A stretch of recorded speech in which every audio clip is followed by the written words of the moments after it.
안녕하세요. 오늘은 Mercedes-Benz AMG GT에 대한 이야기를 풀어봅니다. 스포츠카의 하드코어 드라이빙과 GT카의 편안한 주행, 그 두 가지를 한 몸에 담고자 만들어진 AMG GT는 출시 발표 때부터 시장에 많은 주목을 받아왔습니다.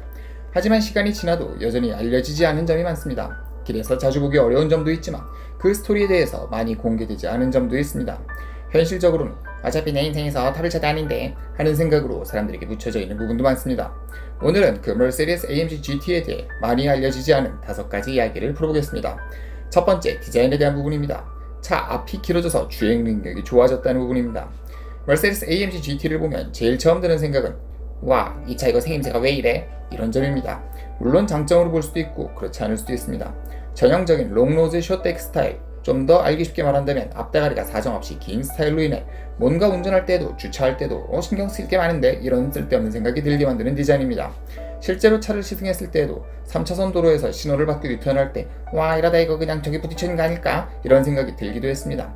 운전할 때에도 롱노즈라 은근히 앞부분이 신경 쓰입니다. 하지만 롱노즈 스타일을 쓰면서 엔진을 최대한 뒤로 배치하면서 차의 무게중심 가까이로 엔진을 배치하는 데 성공했습니다. 모르는 사람이 듣는다면 에이, 엔진을 앞에 두건 뒤에 두건 그게 무슨 상관이 있나요? 이런 생각을 하실 수 있지만 실제로는 굉장히 큰 차이가 있습니다. 엔진의 배치가 뒤로 간다면 무거운 엔진이 그만큼 차의 중심으로 옮겨갈 수 있어서 차의 방향전환 때 왼쪽이나 오른쪽이나 편하게 돌릴 수 있는 부분이 있습니다. 단적인 예로 무거운 책가방을 뒤에 메거나 앞에 메거나 하고 운동장을 열심히 뛰어보십시오. 곡선 부분을 달릴 때면 책가방 때문에 방향을 맞추는 게 생각보다 쉽지 않습니다. 하지만 무거운 엔진이 차의 무게중심으로 간다면 그만큼 빠른 회전에 유리해집니다.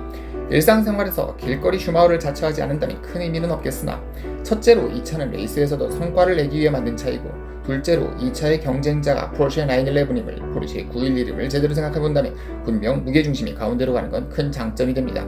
실제로 Mercedes AMG GT의 무게중심은 전후 기준으로 47대 53입니다. 포르쉐 911이 39대 61인 점을 감안하면 최소한 무게중심에서는 AMG GT 쪽이 핵이득인 게 맞습니다. 두 번째 이야기는 과거에 나왔던 SLS AMG와의 공통점에 대한 이야기입니다. AMG GT는 SLS AMG에게 영감을 받긴 했지만 두 차는 완전히 다르다는 부분이기도 합니다. AMG GT 시리즈가 2014년 출시되었을 때 길다란 앞대가리 아니 롱노즈의 디자인을 보고 시장에서는 와, 이거 SLS AMG랑 똑같은 거 아니야? 후속 모델 아니야? 이런 얘기를 했었습니다. 이미 SLS AMG는 벤츠답지 않는 디자인에 오지게 비싼 가격 그리고 그에 걸맞지 않은 주행 능력으로 인해 시장의 혹평을 꽃다발로 안고 역사의 뒤안길로 사라진 모델입니다. 하지만 벤츠는 AMG GT와 SLS AMG는 완전히 다른 차라고 명확히 선을 그었습니다. 차량의 파워트레인이나 퍼포먼스 부분, 주행 감성 부분, 트랙에서의 성능까지 완전히 다르다는 차였습니다. 물론 AMG GT 시리즈가 출시되고 시간이 흐르면서 더 이상 AMG GT와 SLS AMG를 동일시하는 분위기는 아닙니다. 하지만 이 두 차 모두를 타보지 못한 일반 대중, 최소 90% 이상의 일반 대중들에게는 여전히 앞대가리 아니 롱노즈 스타일의 두 차량은 꾸준히 비교되는 점이기도 합니다. 세 번째 이야기는 이 차 생긴 건 스포츠카인데 생각보다 엄청 편하다 이런 주행 감성에 대한 부분입니다. Mercedes AMG GT는 누가 봐도 스포츠카입니다. AMG GT-R이 600마력에 가까운 광결인 출력을 내고 있고 누가 봐도 레이스트랙을 내달리도록 디자인된 AMG GT는 그냥 태생부터가 전형적인 스포츠카입니다. 실제로 차문을 열고 봐도 Mercedes AMG GT는 그냥 스포츠카의 느낌입니다. 두툼한 D컷 스티어링 휠, 직관적으로 컨트롤 가능한 주행 모드, 그리고 패들 시프트, 앉자마자 온몸을 휘감는 버킷 시트, 그리고 시동 걸면 뒤에서 휘몰아치는 배기음까지 AMG GT-R로 가면 2.9초 만에 제로백이 가능한 가속력을 생각한다면 디자인이나 재원, 스펙 모든 걸 합쳐도 그냥 정통 스포츠카로 보입니다. 하지만 실제로 타보면 AMG GT건, AMG GT-S건, AMG GT-R이건 간에 모두 편안한 드라이브가 가능한 GT카입니다. 여기서의 GT는 그란투리스모, 영어로 치면 그랜드 투어링, 한마디로 장거리의 편안한 주행이 가능한 차라는 의미입니다. 실제로 911을 타다가도 좀 더 편한 차로 가기 위해 AMG GT로 차를 옮긴 분도 있고 제가 아는 장거리 드라이브를 즐기는 한 분도 AMG GT를 타고 2시간 거리에 직장을 출퇴근하는 분도 계십니다. 사람에 따라 생각이나 느낌이 다를 수도 있지만 최소한 제가 타본 AMG GT들은 하나같이 장거리 드라이브를 해도 불편함이 크지 않은 차였습니다. 매년 제가 서울에서 부산으로 당일치기 드라이브를 다녀옵니다. 중간에 돌아오는 거리까지 감안한다면 하루에 약 1000km 정도를 운전하며 달리게 됩니다. 그 기준으로 볼 때 최소 AMG GT 시리즈는 당일치기 드라이브가 가능한 차입니다. 참고로 포르쉐 911로 그렇게 다녀올 수 있을까? 생각해보면 가능할지 모르겠지만 생각보다 훨씬 불편한 일입니다. 네 번째 이야기는 판매량에 대한 부분입니다. 포르쉐 911보다 주행 능력도 좋고 911보다 가격도 싼데 오히려 911보다 더 안 팔린다는 희한한 점이 있습니다. 앞에서 언급했던 세 가지, 엔진의 배치, 차의 퍼포먼스, 차의 편안함으로 볼 때 AMG GT는 포르쉐 911보다 장점을 많이 가지고 있습니다. 게다가 두 차를 비교한다면 같은 성능대의 모델들과 비교하여 오히려 저렴한 부분도 있습니다. 그럼에도 불구하고 시장에서의 평가는 명확히 갈립니다. 자동차의 전국이자 가장 많은 차들이 시장에서 자유경쟁을 펼치는 미국의 경우를 본다면 최근 3년간 머세데스 AMG GT의 판매량은 1200대에서 1600대 사이로 팔렸습니다.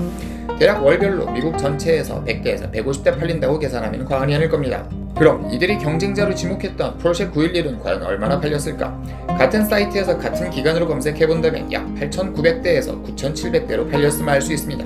머세데스 AMG GT나 포르쉐 911 모두 여러 개의 트림을 가지고 있지만 실질적 판매량은 꽤나 차이가 있음을 알 수 있습니다. 주별로도 머세데스 벤츠 매장이 포르쉐 매장보다 수가 적지 않다는 점을 감안한다면 이 부분은 그냥 모델 자체가 911보다 덜 팔렸다고 보면 되겠습니다. 한국의 경우도 이와 크게 다르진 않을 것 같습니다. 몇 대 들어왔지만 기대했던 것보다 판매량이 저조하고 특히 마지막에 대규모의 물량 할인으로 인해 기존 구매 고객들의 반발이 컸던 점까지 감안한다면 아무래도 경쟁자인 911과 비교해서 판매량으로 머세데스 AMG GT가 이기려는 시도는 물거품으로 돌아갔다고 해도 과언이 아니겠습니다. 다섯 번째 이야기입니다. AMG GT 4도어는 AMG GT의 베이스가 아니라는 점을 생각해 볼 수 있습니다. 2인승의 머세데스 AMG GT 쿠페뿐 아니라 곧 등장할 4도어 기반의 AMG GT 4도어에 대한 관심도 뜨겁습니다. AMG GT가 포르쉐 911을 정면으로 겨냥했다면 AMG GT 4도어는 포르쉐 파나메라를 정조준하고 출시됐다고 보면 되겠습니다. 이미 디자인은 기존 AMG GT 쿠페와 상당히 유사합니다. 전면부만 본다면 와, 이 차가 AMG GT, AMG GT 4도어야? 2도어 쿠페인지 4도어 세단인지 알아차리기 어렵습니다. 후면부의 디자인도 유사하고 인테리어를 봐도 공통점이 많습니다. 그래서 AMG GT 쿠페 플랫폼과 GT 4도어는 같은 플랫폼이라고 생각하는 사람들도 꽤 있습니다. 결론부터 말씀드리자면 두 차의 플랫폼은 완전히 다릅니다. AMG GT 4도어는 신형 E클래스 및 CLS의 플랫폼인 MRA를 씁니다. 병원에서 쓰는 MRI도 아니고 군대에서 쓰는 MRE도 아닙니다. 그냥 MRA 플랫폼으로 보시면 되겠습니다. 헷갈리지 마시기 바랍니다. 차량의 엔진은 AMG GT와 동일한 4.0L 8기통 트윈 터보 엔진이 들어가지만 기본형에는 3.0L의 6기통 엔진도 들어갑니다. 이런 점은 포르쉐 파나메라도 비슷한 점입니다. AMG GT 4도어와 포르쉐 파나메라는 공통점이 많습니다.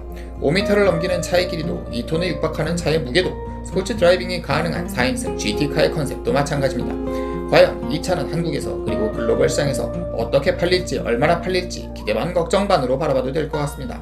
개인적으로는 AMG GT의 드라이빙을 굉장히 좋게 생각합니다. 스포츠 드라이빙도 가능하고 편한 장거리 드라이브도 가능한 모델이라 더 좋습니다. 하지만 시승해보고 나면 에이, 차도 그냥 결국 푹신한 벤츠구나 이런 생각이 들게 만드는 승차감과 생각보다 큰 덩치 때문에 오히려 엣지는 911보다 밀린다는 생각도 들었습니다. 판매 실적도 생각보다 뛰어나지 않다는 점을 감안하면 다음 모델에서는 무언가 큰 변화가 있었으면 하는 바람도 동시에 들었습니다. 이상으로 5가지 이야기를 마쳐보겠습니다. 끝까지 들어주셔서 감사합니다.